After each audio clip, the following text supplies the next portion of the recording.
Good day. So, sagutan natin itong problem no, sa book ni Hebeler. Chapter 5 ng Statics, Problem 50. The winch cable on a tow truck is subjected to a force T is 6 kilonewtons of when the cable is directed at theta is 60 degrees. So, determine the magnitudes of the total brake force F. Ito siya. For the rear set of wheels B and the total normal forces at both front wheels A and both rear wheels B for equilibrium. So the truck has a total mass of 4 megagrams and mass center at G. So ito, meron tayong truck, no? Meron subjected to different forces. So gawin lang natin is, lagay lang natin yung mga forces na yan. So isa-isahin lang natin. Yan. So syempre dito may tension ka. Yan, ito yung tali na yan. Ang tension natin na to is, ilan to? 6 kilonewtons. So, sulat lang natin, 6 kilonewtons. And then, ito ay may theta tayo na 60 degrees. So, our theta is 60 degrees. Tapos, ito yung force F, no? Ito yung pinapahanap, yung brake force F. Siyempre, tumatakbo siya dito. So, pag hihinto yan, parang dito yung motion. So, di ba pag sinabing friction, salungat sa motion, kaya papunta dito yung friction natin. So, ganun siya. So, ito yung direction ng ating friction, yung brake force na yan. Ito siya. And then, syempre, yung bigat, no? Yung weight ng ating truck. So, ito, directed sa center of gravity natin, which is 4 milligrams, no? Milligrams. So, 4 megagrams, sorry. Megagrams, meaning mega, di ba? So, in 1 megagrams, 1 megagram, there is 1,000 kilograms. So, this is 4,000 kilograms, no? Yan, 4,000 kilograms to, yung 4 megagrams. Or in newtons, convert na agad natin sa newtons or kilonewtons. 4,000 times 9.81. Divide ko lang ng 1,000. So, that is 39.24 kilonewtons, no? So, this is 39.24 kilonewtons. Okay? So, eto, hinahanap yung mga normal force. Siyempre, kung may bigat ka dyan, magre-react tong ground natin. So, may normal force tayo sa A. Yan. At may normal force tayo dito sa B. So, sabihin natin, this is NA. And this is NB. Yan. So, we have 3 unknowns, no? Sa NA, si NB, and si F. So, 3 unknowns, kailangan natin ng 3 equation. Yan lang naman yun. So, for 3 equations, pwede natin gamitin yung 3 equations of static equilibrium, no? So, summation ng forces at X is equal to 0. Summation ng forces at Y is equal to 0. And summation ng moment. So, for the moment, tayong bahala, no? So, first, summation tayo ng forces at X na lang is equal to 0. Okay? So, ano po yung mga forces natin dito sa X? So, for X, etong friction, assume natin, no? Assume tayo ng direction. Positive to the right. Yan, positive to the right. So, si brake force F, negative. Negative F. Then, eto, walang ibang horizontal force. Yung tension natin, mayroon siyang horizontal force. Pakanan, no? Ayan, no? Pakanan.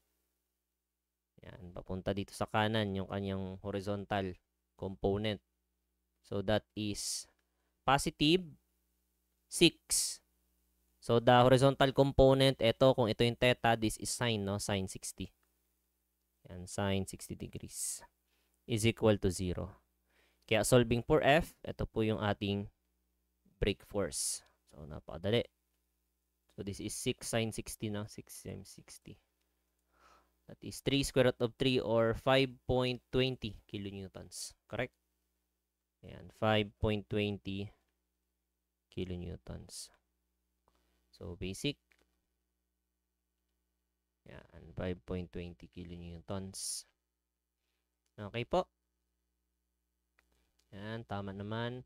Then, next is, check ko lang kung naka-ano naman, naka-degree naman.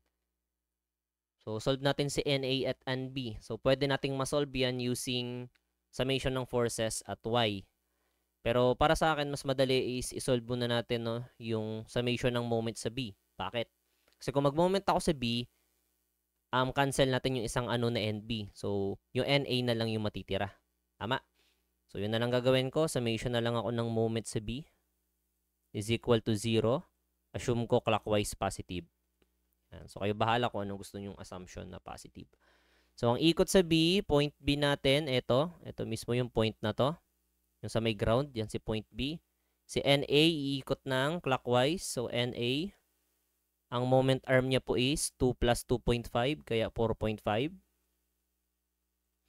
Then, yung weight natin, iikot ng counter, di ba? Counter yung ikot niya dito kay point B.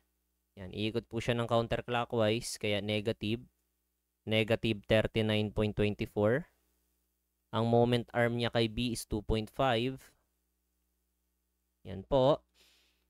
Then, si NB and F, wala silang moment kay B since directed sa point B.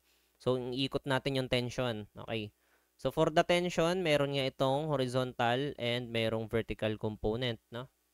Yan, meron siyang horizontal and vertical component.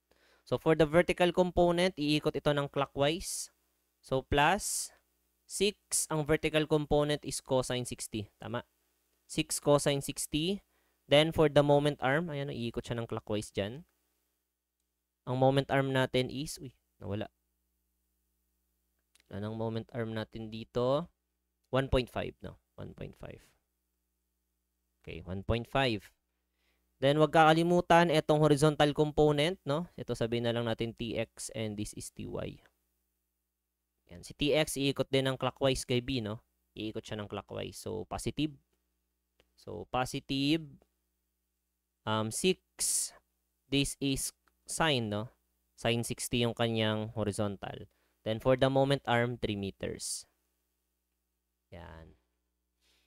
So, ayan na po. Wala nang ibang force. Equal to 0 na natin. Then, shift solve na lang natin si NA. So, for the normal force at A, that is X times 4.5 minus 39.24 times 2.5 plus 6 cosine 60 times 1.5 plus 6 sine 60 times 3 is equal to 0. So, shift solve natin. Ayan po. 17.34 kilonewtons. So, 17.34 kilonewtons. So, this is the normal force at A. And last is itong ating NB.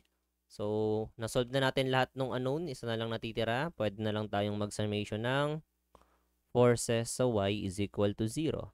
So, assume natin upwards positive. So, sa NA na 17.34 pataas. Yung weight na negative 39.24 kasi pababa. Tama? Sa NB, in-assume natin pataas. So, plus NB. Then, yung tension, meron tong do you call that? Vertical component. So, pababa. So, minus 6 cosine 60. Diba? Okay. Kaya solving for NB, ito po yung normal force natin at point B. So, 17.34 minus 39.24 plus X minus 6 cosine 60 is equal to 0. Shift solve natin. Ayan po. 24.9. 24.90 kilonewtons. So, this is now the normal force at B. So, ayan. Ganun lang po ka-basic. I-solve itong statics problem natin. Okay, thank you.